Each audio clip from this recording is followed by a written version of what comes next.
साथियों, आप सभी का पुनः एक बार लर्निंग अड्डा 21 में हार्दिक स्वागत है। और साथियों, मैं हूं संजय सिंह यादव और आज इस वीडियो में हम लोग रूपक अलंकार के ऊपर चर्चा करेंगे। जैसा कि सामान्य हिंदी के अंतर्गत आप लोग जानते हैं कि अलंकार से जुड़े प्रश्न आपसे निश्चित पूछे जाते हैं, कुछ उदाहरण दे दिए जाते हैं और उदाहरण देने के बाद ये पूछा जाता है कि निम्न में कौन सा अलंकार है। बाकी यदि हम उपमा अलंकार की बात करें, उत्प्रेक्षा अलंकार की बात करें तो इनकी कुछ पहचान होती है जिसके द्वारा हम आराम से पकड़ पाते हैं। लेकिन यदि उसी में रूपक अलंकार होता है तो चूंकि इसकी परिभाषा भी थोड़ी क्रिटिकल होती है, यदि इसके परिभाषा जैसे कि उपमेय एवं उपमान में अभेद रहित आरोप होता है, तो ये यदि कुछ जो आपकी शब्दावलियां हैं यदि अच्छे से स्पष्ट नहीं है तो कुछ रटे रटाए एग्जाम्पल तो आप कर पाते हैं, बाकी में आपको दिक्कत होती है।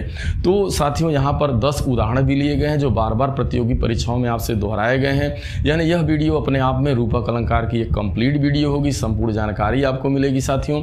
और यहाँ हम लोग जान पाएंगे कि वास्तव में रूपक अलंकार क्या है। चलिए हम लोग वीडियो की शुरुआत करते हैं। तो जैसा कि आप जानते हैं कि जो है रूपक अलंकार अर्थालंकार के अंतर्गत आता है, यानी अर्थ के द्वारा जहाँ पे काव्य की शोभा बढ़ जाती है वहीं पे हमारा अर्थालंकार होता है साथियों।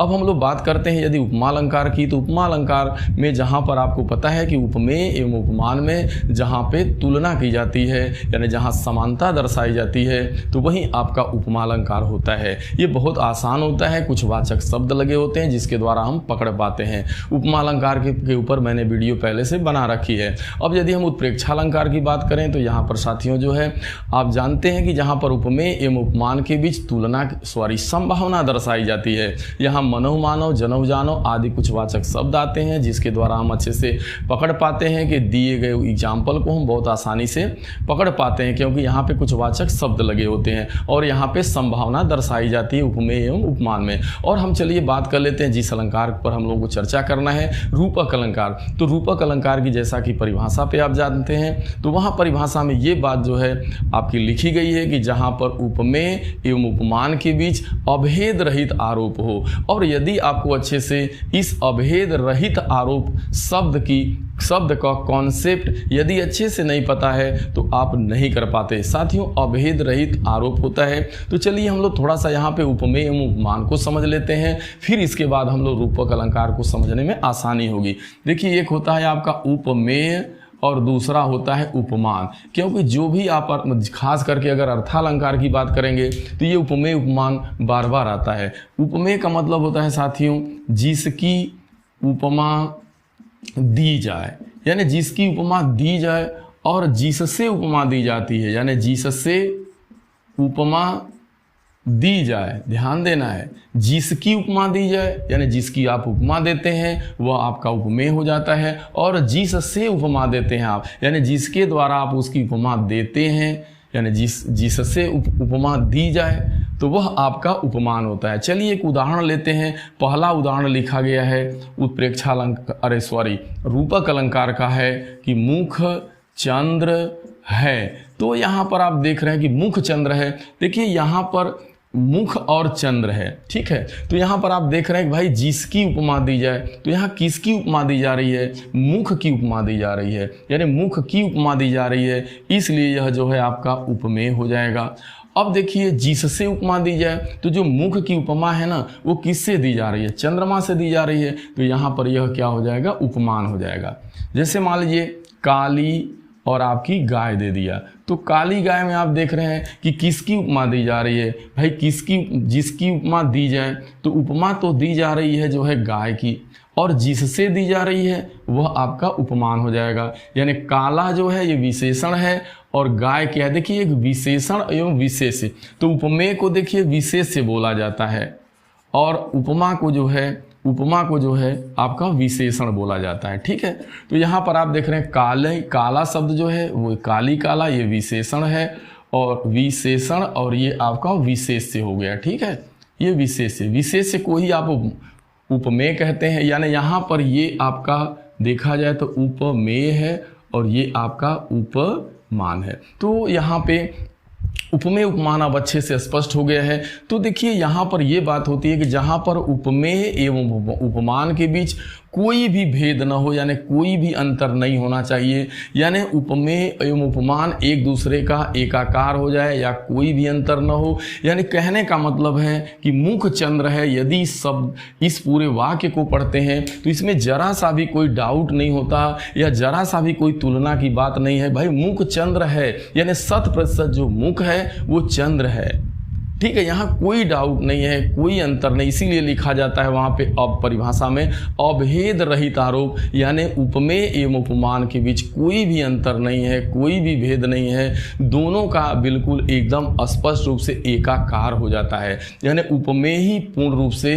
आपका उपमान बन जाता है, ठीक है, यानी उपमेय पूर्ण रूप से उपमान बन जाए या इनमें कोई भी अंतर न हो। तो साथियों बस यही सोचना है, अभेद आपका रहित आरोप हो, यानी जहाँ पे अभेद रहित आरोप का मतलब हुआ कोई भी भेद न हो, कोई भी अंतर न हो, यानी किसके, उपमेय एवं उपमान के बीच, यानी जो उपमेय होता है वो 100% आपका उपमान बन जाता है। तो जो मुख चंद्र है यानी 100% जो आप ये देख रहे हैं, यानी ऐसा नहीं कह रहा है कि मुख चंद्र शाह है या मुख मानो चंद्र है। अगर यही होता मुख चंद्र शाह है लग जाता तो भाई यह उपमा हो जाता, क्योंकि मुख चंद्रमा के समान है, तुलना हो रही है।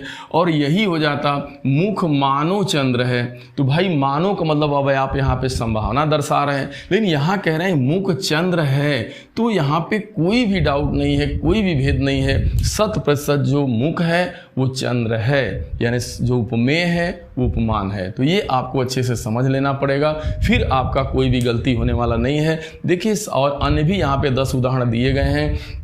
मैया मैं तो चंद्र खिलौना लई हूँ, यह दूसरा एग्जाम्पल है, और यहाँ चंद्र खिलौना में उपमेय एवं उपमान है। यहीं से पता चल रहा है कि रूपक अलंकार है, क्योंकि यहाँ उपमेय उपमान के बीच कोई भेद नहीं है, 100% जो है उपमेय उपमान है। अब आगे है, ये बहुत ज़्यादा पूछा जाता है, चरण कमल बंदव हरिराई में कौन सा अलंकार है। तो चरण कमल बंदव हरिराई में आपका रूपक है, क्योंकि यहाँ जो चरण कमल है यानी जो आपका जो चरण है भगवान का वो बिल्कुल कमल है, यानी ऐसा नहीं कह रहा कि कमल के समान है, मानो कमल है, बिल्कुल चरण कमल है, नो डाउट, कोई भेद नहीं है, ठीक है। ये चीज बीती विभावरी जागरी अंबर पनघट में डूबो रही तारा घट उषा नागरी, यहाँ पर भी आप देख रहे हैं कि यहाँ पर जो देख रहे हैं अंबर पनघट, तो ये जो है पूरा आपका यहाँ पर जो आपका अलंकार है वो रूपक का ही उदाहरण है। आगे है पायो जी मैं तो राम रतन धन पायो, यानी राम रतन धन की वजह से यहाँ पर आपका बिल्कुल रूपक हो जा रहा है। अगला है चरण सरोज पखारन लगा, तो यहाँ पर भी जो चरण सरोज है यानी सरोज यानी जो चरण है वह बिल्कुल सरोज है, इसमें कोई डाउट नहीं। ऐसा नहीं कि समान है चरण के, चरण सरोज सा है या चरण सा सरोज, चरण मानो सरोज, चरण सरोज दिया है, ठीक है। अब आगे है बंदव गुरुपद पदुम परागा असुरुचि सुवास सरस अनुरागा, यह भी आपका रूपक का ही उदाहरण दिया गया है। आगे है प्रेम सलिल से सारा द्वेष धूल जाएगा, यानी प्रेम सलिल से सारा जो है दुख धूल प्रेम सलिल से सारा द्वेष धूल जाएगा। अगला एग्जाम्पल है राम कृपा भव निशा सिरानी, ये एग्जाम्पल है। और आगे जो लास्ट जो 10वां है वो है उदित उदयगिरी मंच पर रघुबर बाल पतंग अब विकसे संत सरोज सब हर्षे लोचन भंग। तो साथियों ये 10 उदाहरण आपके लिए गए थे जो बार बार प्रतियोगी परीक्षाओं में दोहराए गए थे। साथियों मैं उम्मीद करता हूं कि ये वीडियो आपको जरूर पसंद आया होगा। यदि साथियों ये पसंद आए तो आप अपने लोगों के बीच शेयर करना ना भूलें, चैनल को लाइक सब्सक्राइब करें साथियों, और आप अपना कमेंट जरूर करें ताकि हमें जो भी वीडियो आगे या अपना कमेंट साथियों जरूर करें ताकि हमें पता चले कि आपको वीडियो कैसी लगी और आप किस तरीके की वीडियो और चाहते हैं। कमेंट अपना करना ना भूलें साथियों, और आप सभी का बहुत बहुत धन्यवाद। मिलते हैं हम लोग अगली वीडियो में। Thank you so much.